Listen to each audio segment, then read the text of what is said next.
The World Surf League arrives in Europe for the third stop on the 2023 Championship Tour.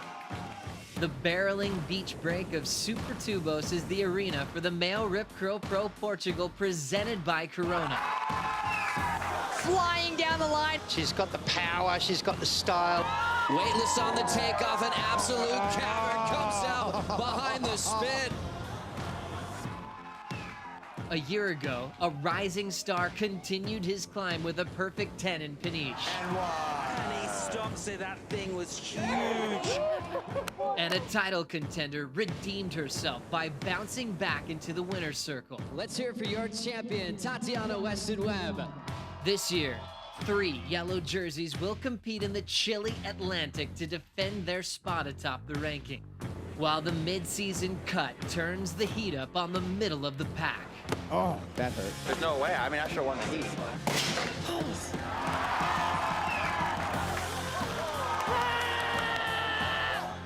That was massive. Under the hood. Oh. I love you so much. The road to the Rip Curl WSL Finals continues at the MEO Rip Curl Pro Portugal presented by Corona. Welcome to the jungle, baby.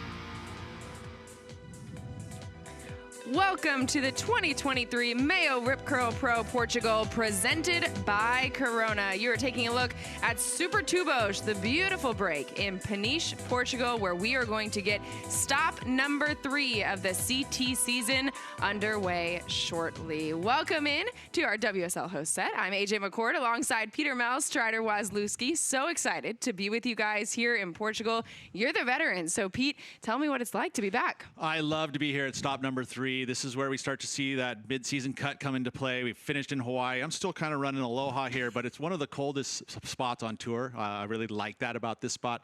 It pulls everything out. Everyone's got to pull the wetsuit on, and this is high impact type of wave. So I'm excited to get this thing started. Yeah, it's going to be super fun. I feel like there's a lot of pressure here, which is what we really enjoy. The drama gets built here at Peniche. It's going to be so much fun to see that drama unfold. You talked about the mid-season cut. We're going to dive into the pressure that some of these surfers are facing. But first and foremost, we have to get the call, of course. And so let's bring in Louisa Florence. She's standing by with WSL's Renato Hickel. Yeah, guys, as you can tell by my hair, it's really windy. Renato, the call for today. Our hair.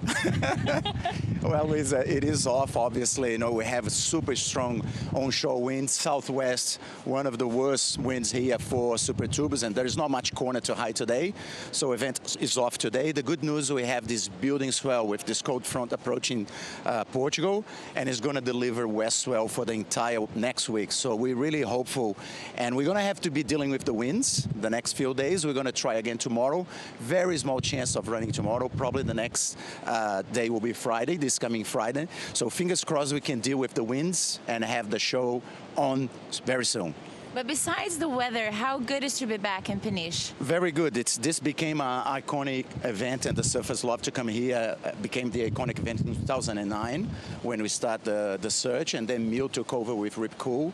And this is one of the best waves in the world when it's on. The week leading up to this event has been pumping social media everywhere of incredible waves. The sandbars are really good. So we're really excited to be back here. And it's off today. Let's celebrate International Women's Day. That's it, guys. Our show must go on. Back to you. It must go on, Louisa. We're going to touch on International Women's Day in just a minute because it is International Women's Day. But before we get to that, let's go a little bit deeper into this surfline forecast. Pete, I want you to start us off. You heard Renato talking about the swell is there, the sandbar is there. Just got to wait on those winds to cooperate. Yeah, that's right. And of course, this surfline forecast are going to give us those models that are going to forecast for the next few days. We see that red and purple ocean. That means lots of swell. The best part about it is it's coming from that west-northwest direction, which gets right in here to Super Tubos. is very direct. We've seen a lot of the swell this past week in the warm-up, some of the biggest we've ever seen here ridden, and that's good sand, that's good winds, and good direction of swell. And we're going to have that. It's just a matter right now with that south wind, Strider. It's just going to start kind of playing havoc for the next couple days. Yeah, as you can see today and this afternoon, you've got solid faces, but the winds are onshore. Solid wind coming out of the southwest, which is not what we want. We want more of a northeast wind. East-northeast is primary and really nice. As you can see for the next couple of days here, Pete, we've got some solid surf. We just need that wind to come around. Once it gets into that yellow and orange, we get where we want to be with a little bit more favorable winds. Even the light onshore can be dealt with out here. It's so hollow the way that it dredges off the sandbars. We actually can handle a tiny bit of onshore wind.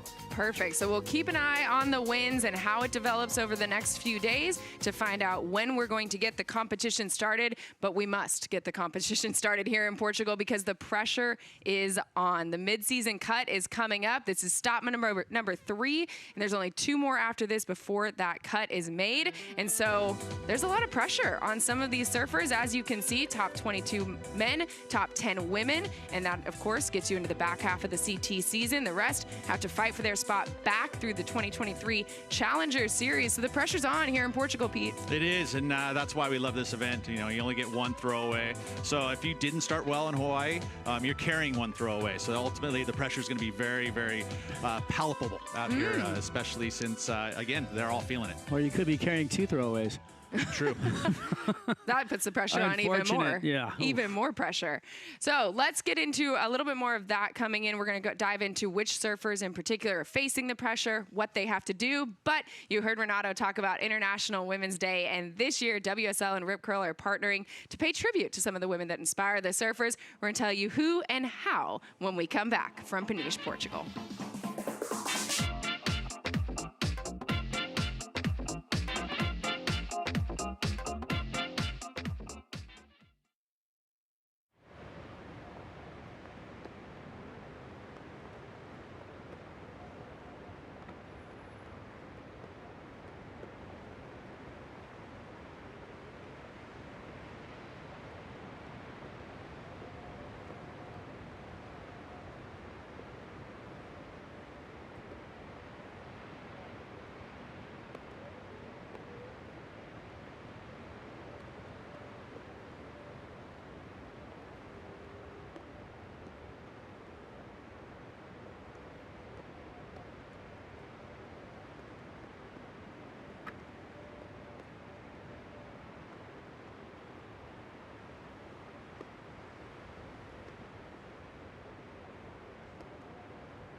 Happy International Women's Day. As you can see, the jersey's looking a little bit different for the competitors this event because this year, Rip Curl and WSL are coming together to give the surfers a way to pay tribute to the women who inspired them. Welcome back to the 2023 MEO Rip Curl Pro Portugal, presented by Corona. So we've talked about how it's International Women's Day, and who is that?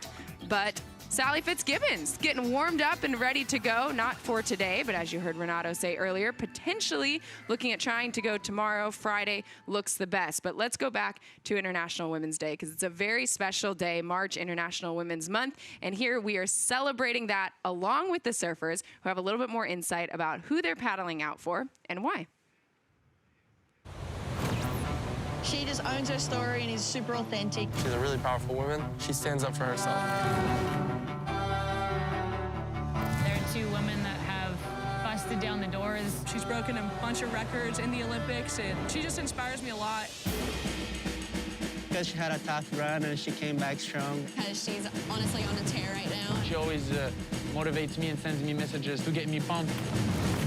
She's just supportive of the next generation of women. She's gonna be one of the best we've ever seen at the sport. She's the best in the world. I just love the way that she carried herself. She was just cool. Mia Haddad Maya. Dash Brody. Venus and Serena Williams. Naomi Osaka. Sam Kerr. Luisa Stefani. Nora Vasconcelos. Nawal Mutawakil. Haisa Leal. Katie Ledecky. Marta. Susie O'Neill.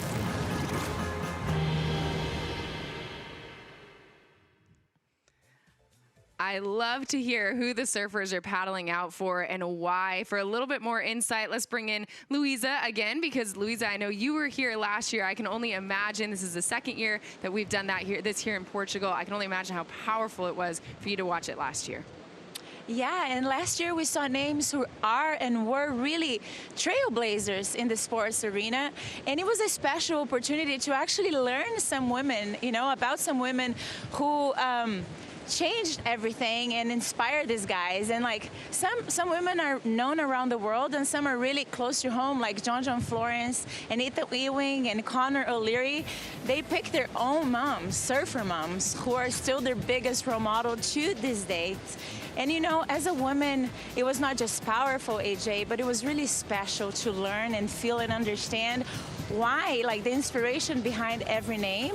And I can't wait to hear the stories of this year round, why they chose who they chose, And to keep this spirit alive on International Women's Day, Pete, who would you paddle out for?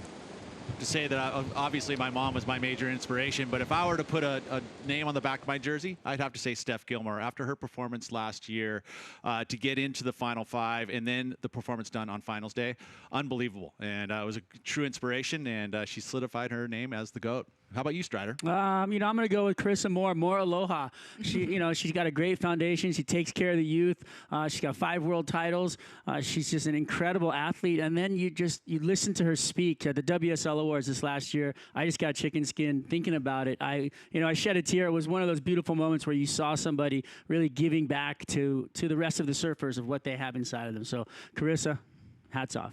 I love both of those picks. I would paddle out for Simone Biles. I was a gymnast growing up, 7-time Olympic medalist, someone who has just pushed the sport forward, both in the physical feats that she accomplishes, the gravity-defying ones, but then also just how she's pushing us forward as well in the conversation around mental health and just how important that is. So that's who I would be paddling out for if I was doing that today. But we're not paddling out today because Renato said the call is off. So instead, let's talk about the pressure that some of these surfers are facing here in Portugal because we are one event closer to the mid-season cut. The defending champ with a little bit of pressure. We're going to talk about that next.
Back to the 2023 MEO Rip Curl Pro Portugal, presented by Corona. Beautiful drone shot of our setup here in Peniche at Super Tubos, where we are waiting for the winds to cooperate with us today. All the surfers cannot wait. Checking those watches. When are we going to start? When are we going to start? Not today is the answer, but we're going to check back tomorrow.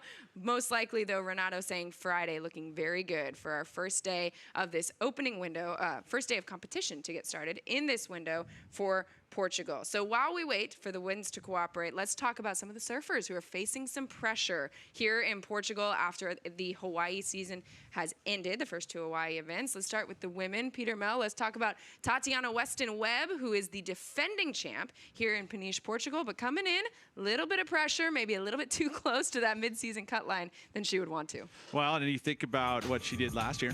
She came in, she didn't have the greatest Hawaii season to start her year off, and ultimately she is a title contender. So she proved her point by coming in here and winning this event. I think that this is a place that she is going to feel very comfortable, and that's what she can draw off of now, coming into a pressure-filled, mid-season cut. And she's going to be fine. Ultimately, I think that it helps, though, with the couple heat wins, Strider. I mean, in regards to the pressure, this woman strives and competes at the highest when she has that pressure. Well, she also has got comfortable, right? I think it's a couple of events in, and then you start to feel your comfort line. You can see the cut line there, and it's a tough thing, though. You only get one event that can be a throwaway, so you really want to just hold on to each and every event. But coming into here, I feel like she's got those memories of winning last year. And you see Tati right there, 2 spots above the cut line right now. Caitlin Simmers, the rookie, above the cut right now. But some of those names below the cut line, not names we're expecting to be there. Stephanie Gilmore, you have Sally Fitzgibbons. You have a few names who are really, really critical to this women's side of the rankings. So we'll see how they all perform here in Portugal. On the men's side, though, there's also some names on that sort of bubble watch, if you will, that it's going to be really exciting to see how they perform. Well, you know what? I think coming into this event, it's going to be one of those things where you can see the cut line right there, and people are down below. Barry Mamia, Sammy Pupo, Kolohe and Dino. There's so many great surfers there, but it's going to be fun to watch the rise of these guys, because this is where, like I said, with the women even and in with the men, there's a momentum shift. You actually get comfortable. First couple of events, you got a lot to prove, you got a lot to put out there. You maybe overdo things, you maybe overthink things, and now you're just settling down into the fact that, look, it's just surfing. I got to go out there and just surf. And that's the way I would deal with the pressure. I would tell myself it's just surfing. Yep. Somebody who's very good at doing that at this break in particular, Italo Ferreira. He is one of those surfers who just seems to thrive here in Portugal, the 2-time champ here in Peniche. Strider, what is it about this wave that really draws out the best in Italo?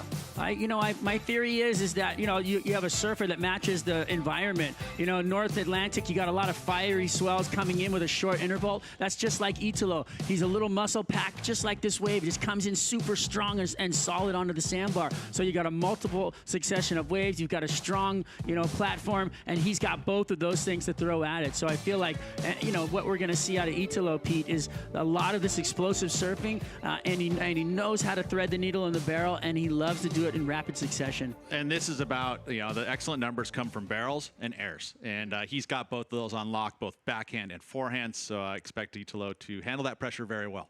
I think the thing that you touched on, Strider, too, that's so important is that in Hawaii, you're coming off of an off season where you have so many expectations on yourself, right? Everything's still ahead of you at Pipe, at Sunset. And here you start to settle into the reality of where you're standing, and you get to make a game plan of, what do I need to change? How do I adjust? And that's what I think we're going to see these surfers here in Portugal start to do, is really settle into that, maybe make some tweaks, whether it's to their equipment or to their routines. And for me, when I was competing as a gymnast, routine was something that was really, really important for dealing with not just the physical necessities of competition, but the mental side of it. So Pete, for you, what would you say is sort of the mental trick to get these surfers in their right headspace? It sounds cliche, but it's finding yourself in the moment, and whatever you can use to get there and be in the moment. Yeah, use a little history that you can go and say, hey, I've done well here before. This is the boards I want to use. But just as soon as you get into competition mode, it's about being in the moment. Yeah, tell Mother Nature your plans and she'll laugh at you.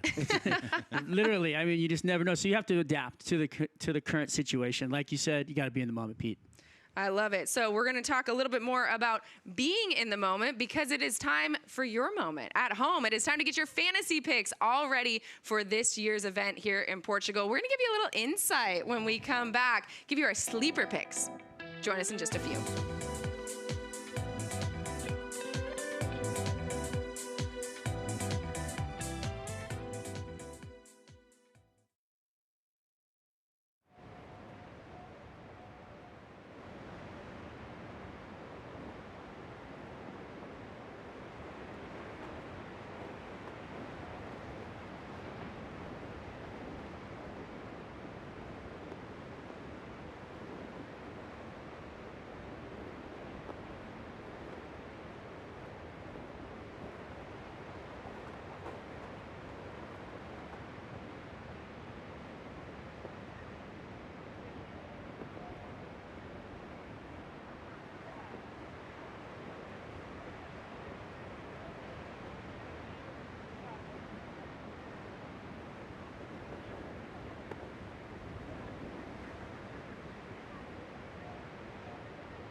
Talking about the pressure that the surfers are under here at stop number 3 of the CT season. How about the pressure that the surf fans are facing? If you're in a fantasy league, it is time for you to get it together. And so we are going to give you a little bit of tricks there. Welcome back. I'm AJ McCord alongside Pete Strider. So let's get a little bit into the fantasy side of things, you guys, because I want to know who your sleeper picks are for this event in particular. Pete, why don't you start on the women's side? Well, and you talk about sleeper picks, and what are they, right? It's somebody you can pick that it's going to get you extra points over your competitor in the fantasy league. I mean, that's the one thing you can do. And Tier B is one of the places that you can kind of find those sleeper picks. And I have to say, Lakey Peterson is going to be my sleeper pick, being that she does very well here. She's got a great track record, but not necessarily championships, but she's had runner-up, and she surfs both backhand and forehand really well out here. So I would have to say Tier B is one of those things that you kind of, you have to pick that sleeper pick, and I think Lakey's the one. This wave resembles a wave back home in Ventura that she surfs all the time. So I've seen her and Mike Parsons up there training, and this is just a perfect place for her to mirror that kind of training. I mean, this is a wave that absolutely looks just like the surf spot that she surfs up there. So I think that she's going to have a really solid kind of comfort in these waves. Two-time runner-up here in Portugal. You see her heat win percentage there at 64%. So undoubtedly, she is somebody who knows very well what it takes to go far into these heats here in Portugal. So Lakey Peterson is Pete's sleeper pick on the women's side. Let's get over to the men's side, Strider, and I want to hear who you think is a good sleeper pick for our fans on the men's side. Well, I feel like, what Pete was talking about, you got Jordy Smith. He's sitting at number 11 on the rankings right now, and he's one of those guys. He's had 3 finals berths out here. He knows exactly what it takes to get the job done out here to make it to that final day, and that's what it's going to take to get some points. And this guy is so solid in these kind of surfs. He loves the honey hole. He gets right into the barrel. He just, scoops all the honey out, and he's just licking his paws on the way through and just gets spit out of the barrel. This guy, and he's got the above the lip, on lock. He knows how to throw down some big airs. But look at these tubes. This guy just threads the needle. He's like, it's really hard to find it out here, and he always seems to do it. So Jordy really kind of has a knack for pulling it out. You talk about that too, 2010, 2014, 2019. So a good 4-year, 5-year gap in between his abilities out here. So that means he's still got it, right? He's due. He's due, right? He's just about due. And I like that pick. I think that he's explosive out here. But those sleeper picks are so important if you want to get the edge. So if you want to get the edge, take these guys' advice. You can also go to worldsurfleague.com. Kaipo Guerrera just did a really great breakdown of the fantasy picks here in Portugal. So make sure you go to worldsurfleague.com or the WSL app and get your picks locked in before the round of 16. We are off today. You have plenty of time to study, so there's no excuse for falling behind in your fantasy on this event in particular. What are you trying to say?